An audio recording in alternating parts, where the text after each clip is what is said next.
며느리에게서 전화가 왔어요. 어머니, 집 비밀번호가 바뀌었나요? 반찬 가지러 갔더니 문이 안 열려서요. 그래, 내가 바꿨어. 네? 새로운 번호 좀 알려주세요. 미안하구나.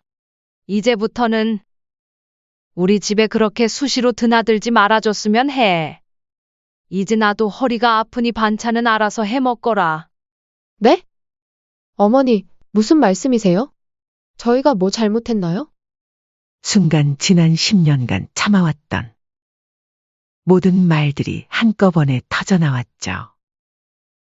너희는 날 가정부로 착각하고 있더구나.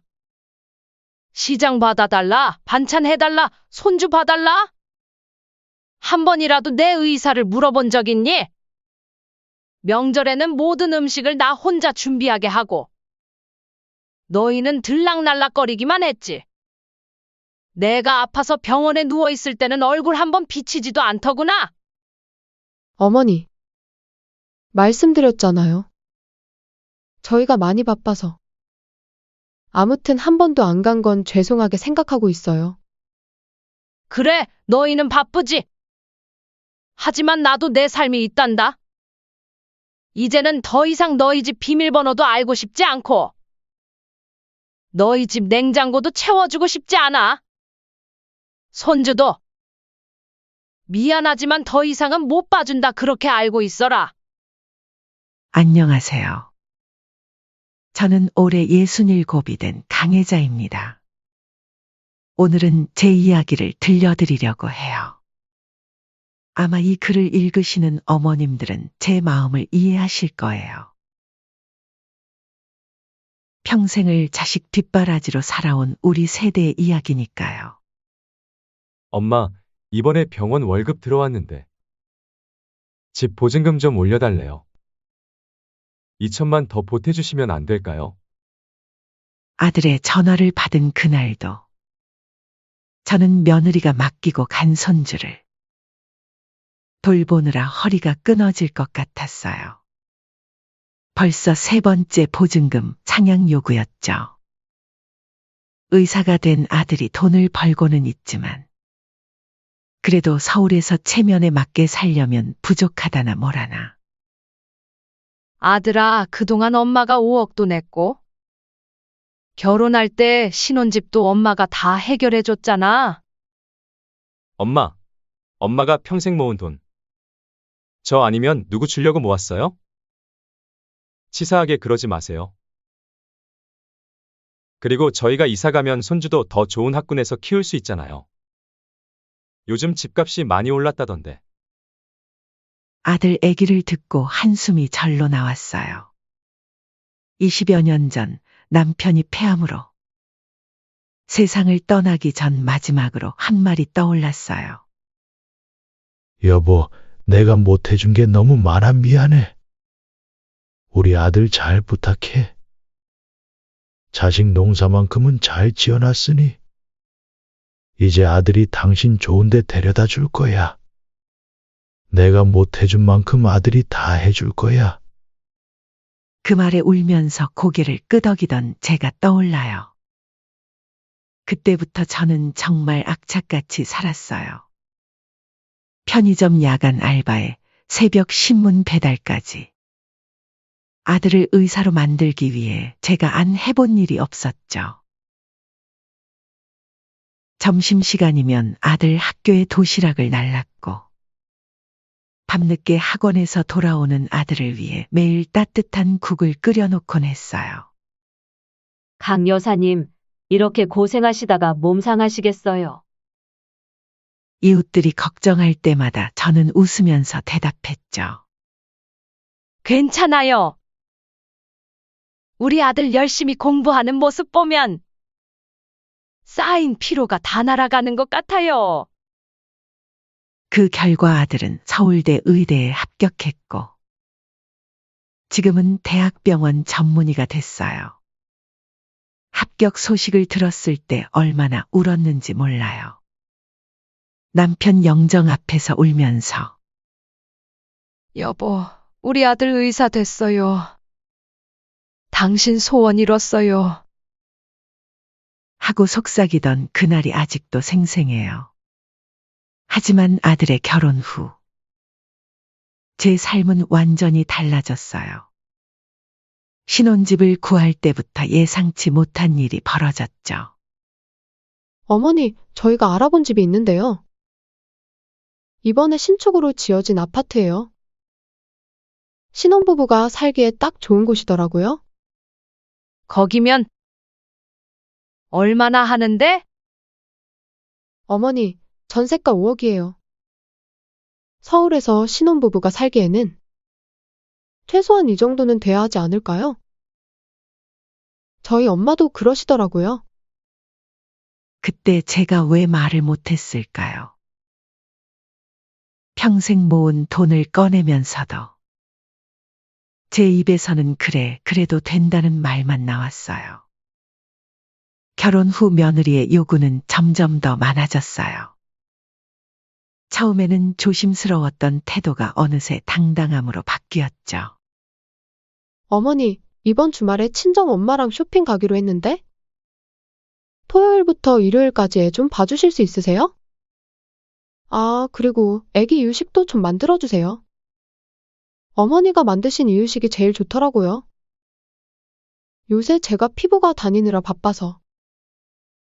거절하기도 전에 며느리는 현관문을 열고 들어와 손주를 맡기고는 휙 나가버렸어요. 제 집 비밀번호를 알고 있는 며느리는 마치 자기 집처럼 드나들었죠. 어머님, 저 왔어요. 반찬 좀 가져갈게요. 며느리는 제 허락도 없이 냉장고를 열어 반찬통을 챙겼어요. 어머님, 이 김치는 간이 좀 싱거운데. 다음엔 좀 더 짜게 담가주세요. 그리고 동치미는 없나요? 우리 신랑이 동치미 먹고 싶다고 하던데. 명절이면 상황은 더 심각해져요. 추석 일주일 전 며느리에게서 문자가 왔어요. 어머님, 이번에도 명절 음식은 어머님께서 하시는 거죠? 저 친정에서도 먹게양 좀 많이 해주세요. 연락 주세요. 아, 맞다. 이번에는 갈비찜이랑 잡채도 좀 많이 해주세요. 지난번에는 좀 부족했거든요. 명절 전날 저는 새벽부터 일어나 음식을 준비했어요. 허리가 아파도 쉴 수가 없었죠. 친척들이 오면 너가 만든 음식이 최고야. 라고 칭찬은 하지만 제 곁에서 도와주는 사람은 아무도 없었어요. 며느리는 손주만 맡기고 친정에 가버렸고 아들은 병원 당직이라며 나타나지도 않았죠. 엄마, 이번 주말에 장모님 우리 집에 오신대요. 전이랑 잡채 좀 해주세요. 아, 그리고 갈비찜도요. 장모님이 엄마가 하신 거 제일 맛있다고 하시네요. 내일 아침에 제가 가지러 갈게요. 어머님, 내일 제가 친구들이랑 저녁 약속이 있어서 퇴근하고 애기 좀 봐주세요. 늦어도 11시 전에는 데리러 올게요. 결국 새벽 1시가 다 되어서야 며느리가 손주를 데리러 왔어요.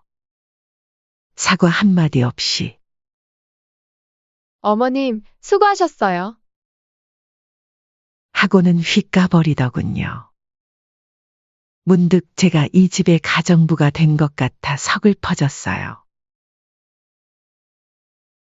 설상가상으로 아들은 제게 더 큰 충격을 안겨줬어요. 엄마, 저기. 이번에 개원을 하려고 하는데 병원 보증금이 좀 필요해요. 3억만 더. 아들아, 그동안 많이 주지 않았어? 엄마! 제가 누구 때문에 의사가 된 줄 아세요? 엄마 자랑스럽게 해드리려고 이만큼 한 거잖아요. 그런데 이제 와서 그러시면 어떡해요? 엄마가 도와주시면 나중에 다 받으실 텐데. 그 말을 듣는 순간 가슴이 찢어지는 것 같았어요. 제가 그동안 바라왔던 건 이런 게 아닌데. 돈이 아닌데. 매일 밤 잠들기 전 거울을 보며 스스로에게 물어봐요. 나는 이제 엄마가 아닌 걸까? 자동인출기. 아니면 가정부. 베이비시터? 옆집 순자 씨는 제게 이렇게 말하더군요. 혜자야, 너무 속상해하지 마. 요즘 자식들은 다 그래. 우리 자식도 마찬가지야. 하지만 그 말도 위로가 되진 않았어요. 그러던 어느 날, 또다시 며느리가 맡기고 간 손주를 돌보다가 그만 허리를 다치고 말았어요. 손주의 장난감을 치우다가 삐끗한 건데, 순간 눈앞이 캄캄해졌어요. 겨우 119를 불러 병원에 실려갔죠. 병원 침대에 누워 천장을 바라보는데, 문득 지난 시간이 스쳐 지나갔어요. 편의점 알바를 마치고 새벽에 도시락을 싸던 날들. 아들 학원비를 벌기 위해 이 집 저 집 반찬을 만들어 팔던 시절. 그 모든 것이 제 선택이었다고 생각했는데, 지금은 그 선택마저도 자식들에게 빌미가 되어버린 것 같아요. 간호사가 보호자분은 언제 오시나요? 라고 물을 때마다 저는 곧 올 거예요. 라고 대답했지만, 정작 아들도 며느리도 오지 않았어요. 대신 문자만 한 통 왔더군요. 엄마, 저희가 지금 너무 바빠서. 어머님 갑자기 그러시면 저희는 어떡해요? 빨리 나오셔야 할 텐데. 엄마, 이번 주말에 장모님 오시기로 했는데 음식은 어떡하죠? 아들이 의사면 뭐하나 싶더군요. 지 엄마가 아파도 제대로 돌볼 줄 모르는데. 침대에 누운 채로 창밖을 바라보며 생각했어요. 내가 이렇게 쓰러져도 자식들은 음식 걱정뿐이구나. 자식놈들 다 필요 없다. 병실에서의 일주일은 제 인생에서 가장 외로운 시간이었어요. 하지만 동시에 가장 많은 것을 깨달은 시간이기도 했죠. 매일 아침 회진을 오는 젊은 의사 선생님을 보며 문득 우리 아들 생각이 났어요. 그 의사 선생님의 어머니는 지금 어떤 마음일까? 우리 아들처럼 그 어머니를 등한시하고 있을까? 어머님, 많이 불편하시죠? 허리 디스크가 꽤 심하시네요. 보호자분께서 옆에서 잘 돌봐주셔야 할 것 같은데. 의사의 말에 쓴웃음이 났어요. 보호자라. 제 아들도 대학병원 의사인데 일주일째 얼굴 한 번 비치지 않았네요.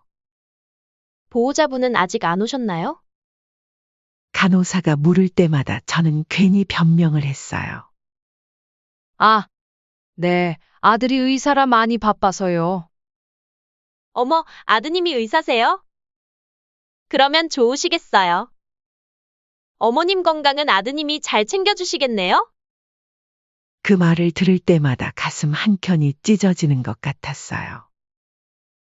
병실 옆자리에는 저와 비슷한 나이대의 할머니가 계셨어요. 그분은 매일 아침 저녁으로 딸이 병문안을 왔고 주말에는 사위와 손주들도 찾아왔죠. 어머님, 내일은 제가 일찍 와서 머리 감겨드릴게요. 엄마, 맛있는 거 싸왔어요. 같이 드세요. 그 모습을 보며 저는 생각했어요. 아, 이런 게 정상적인 부모-자식 관계구나. 일주일 동안 아들에게서 온 연락이라곤. 문자 3통이 전부였어요. 엄마, 오늘도 수술이 있어서. 죄송해요. 엄마, 이번 주말에 장모님 오시는데 음식은 어떡하죠? 엄마, 애기 봐주실 수 있는 날짜가 언제쯤일까요? 제 건강이나 상태를 걱정하는 말은 단 한마디도 없었죠. 며느리는 아예 연락도 하지 않았고요. 대신 동네 이웃들이 매일같이 찾아왔어요. 혜자야, 너무 속상했겠다. 그러게 왜 그렇게 바보같이 다 해줬어? 아이고, 우리 혜자. 이제 정신 차려야지. 지금이라도 늦지 않았어. 그동안 저는 창피해서 이웃들에게 제 속마음을 털어놓지 못했는데 이렇게 입원하고 나니 오히려 다 털어놓게 되더군요. 그리고 놀랍게도 비슷한 경험을 가진 분들이 많았어요. 우리 아들도 그래. 돈 얘기만 나오면 엄마가 평생 고생했다면서 눈물 쥐어짜더니 정작 쟤 살기 바쁘다고 나 몇 년째 방치야. 자식 키우는 게 부모돌이라고? 웃기는 소리 하고 있네. 우리도 우리 인생이 있는 거지. 퇴원하기 전날 밤 저는 오랜만에 편안한 마음으로 잠들 수 있었어요. 제가 해야 할 일이 무엇인지 드디어 알 것 같았거든요. 집으로 돌아오자마자 제일 먼저 한 일은 현관 비밀번호를 바꾸는 거였어요. 20년 넘게 써온 비밀번호. 아들의 생일이었죠. 이제는 제 생일로 바꿨어요. 그리고 기다렸죠. 예상대로 그날 오후 며느리에게서 전화가 왔어요. 어머니, 집 비밀번호가 바뀌었나요? 반찬 가지러 갔더니 문이 안 열려서요. 그래, 내가 바꿨어. 네? 새로운 번호 좀 알려주세요. 미안하구나. 이제부터는 우리 집에 그렇게 수시로 드나들지 말아줬으면 해. 이제 나도 허리가 아프니 반찬은 알아서 해 먹거라. 네? 어머니, 무슨 말씀이세요? 저희가 뭐 잘못했나요? 순간 지난 10년간 참아왔던 모든 말들이 한꺼번에 터져나왔죠. 잘못이라고? 그래, 이제 말해볼게. 너희는 날 가정부로 착각하고 있더구나. 시장 봐달라, 반찬 해달라, 손주 봐달라. 한 번이라도 내 의사를 물어본 적 있니? 명절에는 모든 음식을 나 혼자 준비하게 하고 너희는 들락날락거리기만 했지. 내가 아파서 병원에 누워있을 때는 얼굴 한번 비치지도 않더구나. 어머니, 말씀드렸잖아요. 저희가 많이 바빠서. 아무튼 한 번도 안 간 건 죄송하게 생각하고 있어요. 그래, 너희는 바쁘지. 하지만 나도 내 삶이 있단다. 이제는 더 이상 너희 집 비밀번호도 알고 싶지 않고 너희 집 냉장고도 채워주고 싶지 않아. 손주도 미안하지만 더 이상은 못 봐준다 그렇게 알고 있어라. 어머니, 그럼 저희는 어떡해요? 애기는 누가 봐주고. 그건 내가 알아서 해결해야지. 어린이집도 있고 아니면 내 친정어머니한테도 부탁하든가. 이제부터 난 그냥 며느리의 시어머니로만 지내고 싶어. 더 이상은 너희 가정부가 되고 싶지 않다. 전화를 끊고 나니 온몸이 떨렸어요. 하지만 후회되지는 않았죠. 얼마 지나지 않아 아들에게서 전화가 왔어요. 엄마! 지금 뭐 하시는 거예요? 갑자기 왜 이러세요? 아들아, 미안해. 하지만 이제는 엄마도 내 삶을 살아야 할 것 같아. 엄마가 무슨 삶을 더 살아요? 지금까지 자식 잘 되라고 사신 거 아니에요. 그래. 그동안은 그랬지. 하지만 이제는 달라져야 할 것 같구나. 너도 이제 의사 선생님이고 독립적인 어른이잖니? 이제는 내 살림은 네가 꾸려가야지. 엄마! 그동안 제가 효도한다고 얼마나 열심히 살았는데 엄마가 이러시면 전 어떡해요? 그 말을 듣는 순간 제 마음이 더욱 단단해졌어요. 효도? 아들아, 내가 생각하는 효도는 뭐니? 돈 많이 벌어서 엄마 자랑스럽게 해주는 게 효도야? 아니면 엄마한테 돈 받아서 좋은 집 사는 게 효도야? 진정한 효도는 내 삶은 내가 책임지는 거야. 그게 엄마를 진정으로 편하게 해주는 거란다. 엄마! 이제부터 너도 나한테 그만 의존하고 독립할 줄 알아야지. 너는 너의 가정을 책임지는 가장이 되어주고 나는 그냥 내 인생을 응원하는 엄마가 될게. 더 이상은 너희 살림을 책임지지 않을 거야. 알겠니? 결심을 하고 나니 이상하게도 마음이 평온해졌어요. 하지만 그것도 잠시 곧 현실의 파도가 밀려왔죠. 아들 내외의 반격은 예상보다 더 거셌어요. 엄마! 도대체 왜 이러시는 건지 이해가 안 돼요. 우리가 뭘 그렇게 잘못했다고. 매일 아침 아들의 전화로 하루가 시작됐어요. 처음에는 화를 내더니 점점 애원하는 투로 바뀌었죠. 엄마, 제발요. 저희가 잘못했어요. 대신 조금만 손주 좀 봐주세요. 며느리는 더했어요. 사촌들에게까지 연락해서 저를 설득하려 했죠. 어머님, 요즘 어머님이 많이 우울해 하신다고 들었어요. 제가 뭐 잘못한 게 있다면 사과드릴게요. 예전처럼 반찬도 매일 해주시고, 손주도 매일 봐주시는 거 바라지도 않아요. 그저 가끔씩만이라도 저희 사정 봐달라는 거예요. 하지만 이제 와서 무슨 소용이 있나요? 저는 단호했어요. 미안하구나. 하지만 이제는 돌이킬 수 없어. 나도 이제 내 인생을 살아보고 싶다. 그렇게 한 달이 지났어요. 아들 내외의 반응은 분노로 바뀌었죠. 엄마! 엄마가 이러시면 저희는 정말 살 수가 없어요. 애기는 누가 보고? 장모님도 곧 오시는데 음식은 누가 하고? 어머님, 너무하세요. 시어머님이 이래도 되는 거예요? 친정엄마한테 다 말씀드렸더니 어머님이 너무 이기적이래요. 그래요. 전 이기적인 걸로 했어요. 67년 동안 한 번도 이기적이었던 적 없는 제가. 이제는 이기적이고 싶었거든요.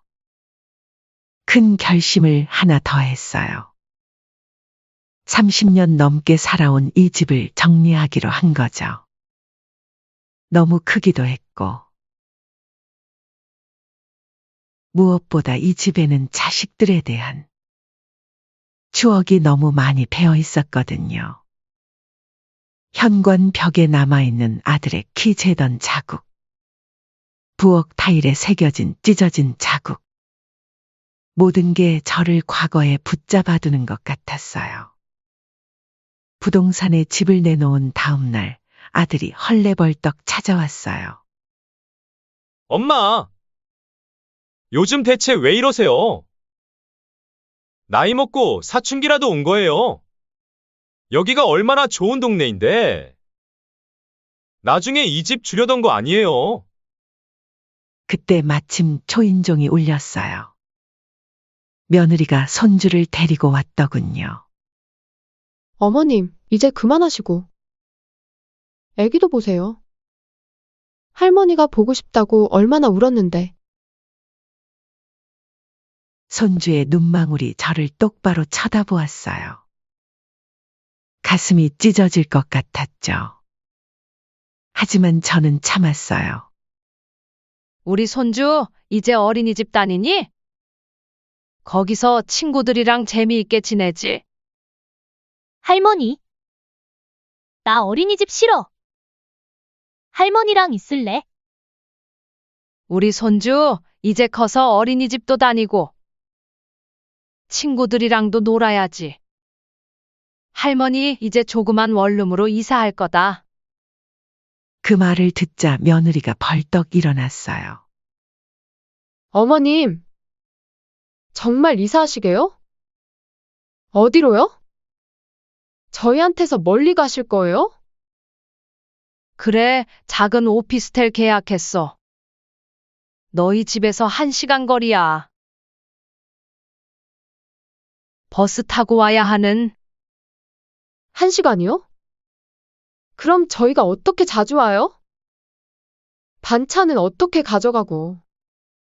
그제서야 아들이 폭발했어요. 엄마! 이제 알겠어요. 엄마가 우리 때문에 스트레스 받으신 거. 제가 다 고칠게요. 앞으로는 제가 주말마다 와서 청소도 해드리고, 장도 받아드리고. 아들아, 그게 아니야. 난 내가 그런 걸 해주길 바라는 게 아니야. 그냥 내 살림은 내가 알아서 꾸려가길 바라는 거야. 결국 그날의 대화는 불편한 기운 속에서 끝이 났어요.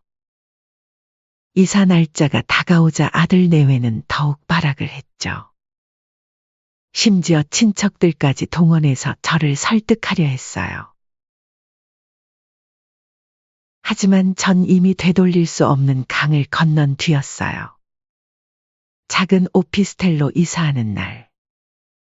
짐을 싸면서 우연히 옛날 일기장을 발견했어요.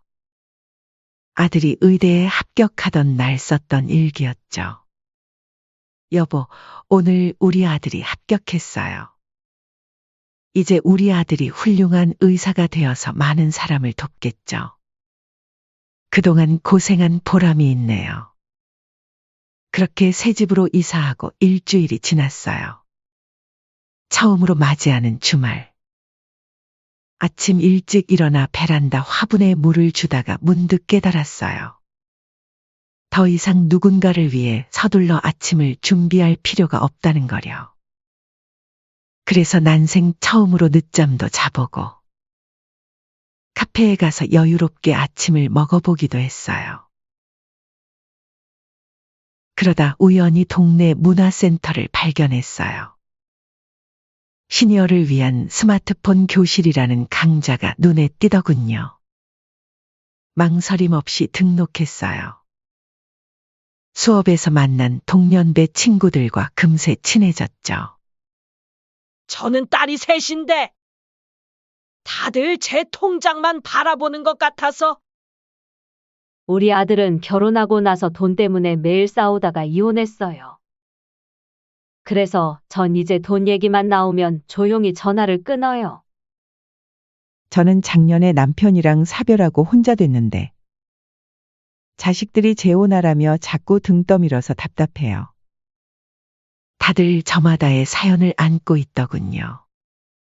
그 중에서도 최근 저처럼 독립을 선언하고 새 삶을 시작한 분들의 이야기가 특히 위로가 됐어요. 한편 아들 내외의 삶도 조금씩 변화하기 시작했어요. 처음에는 베이비시터를 구했다가 결국 며느리가 일을 조금 줄이고 육아에 전념하기로 했다더군요. 명절 음식은 이제 배달 업체에 맡기고 반찬은 정기 배송을 신청했다고 해요. 엄마, 저희가 이제야 깨달았어요. 그동안 엄마가 얼마나 많은 일을 해주셨는지. 어느 날 아들에게서 이런 문자가 왔어요. 회신하지는 않았지만 그래도 마음 한켠이 따뜻해지더군요. 새로 다니기 시작한 요가 교실에서는 제 나이에도 불구하고 자세가 가장 유연하다고 칭찬을 받았어요. 아유, 강 선생님은 원래부터 유연하셨나 봐요. 아니에요. 평생 허리 굽히고 살아서 그런가 봐요. 다들 깔깔 웃었지만 그 웃음 속에는 우리 세대의 아픔이 담겨 있었죠. 문화센터 친구들과 여행을 가기로 한 날이었어요. 그런데 그날 아침 며느리에게서 전화가 왔어요. 어머님, 죄송한데 오늘만 잠깐 애기 좀 봐주실 수 있으세요? 미안하구나. 오늘은 약속이 있어서. 어머님, 그 약속보다 손주가 더 중요하지 않으세요? 순간 가슴이 찡했지만 이번에도 저는 단호했어요. 아니, 이제는 달라. 내 약속도 소중하단다. 내 인생이 너한테 소중한 것처럼 내 인생도 나한테는 소중해. 처음으로 떠나는 여행이었어요. 남편과도 가본 적 없는 제주도로 향하는 비행기 안에서 창밖으로 구름을 바라보며 생각했어요. 여보, 나 이제야 내 인생을 살아보려고 해요. 늦진 않았죠? 그리고 며칠 전 정말 뜻밖의 일이 있었어요. 아들 부부가 제 새집을 찾아온 거예요. 엄마, 저희가 잘못했어요. 이제야 알겠어요. 엄마도 엄마의 삶이 있다는 걸요. 어머님, 죄송해요. 그동안 저희가 너무 이기적이었네요. 처음으로 진심이 담긴 사과를 하더군요. 손주도 많이 컸더라고요. 할머니, 나 이제 유치원 다녀요. 친구들이랑 재미있게 지내요. 저는 그제서야 아들 내외를 집에 들였어요. 차를 마시며 이런저런 이야기를 나눴죠. 더 이상 돈 얘기도 부탁도 없었어요. 그저 일상적인 대화. 그동안 우리에게 없었던 그런 대화를 나눴어요. 마지막으로 아들이 이런 말을 하더군요. 엄마, 이제는 제가 엄마를 돌볼게요. 하지만 예전처럼 부담 드리지는 않을게요. 그냥 가끔 찾아뵙고 안부 전하고 그 정도로요. 며느리도 많이 달라졌어요. 이제는 제 허락 없이 집에 들어오지 않고 항상 미리 연락을 해요.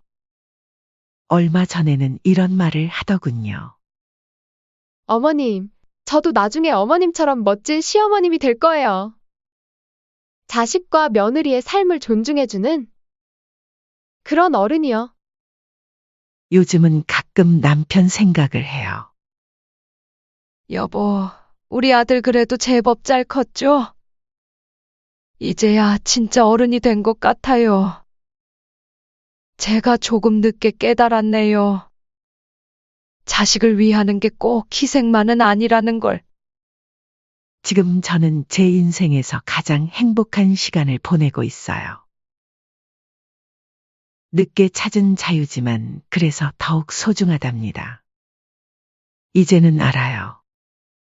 진정한 사랑은 서로를 구속하는 게 아니라 자유롭게 해주는 거라는 걸. 그리고 무엇보다 가장 큰 변화는 제 안에서 일어났어요. 더 이상 죄책감에 시달리지 않아요. 이제는 당당하게 말할 수 있어요. 나는 좋은 어머니였다. 그리고 지금도 좋은 어머니이다. 67년 만에 처음으로 아침마다 설레는 마음으로 눈을 떠요.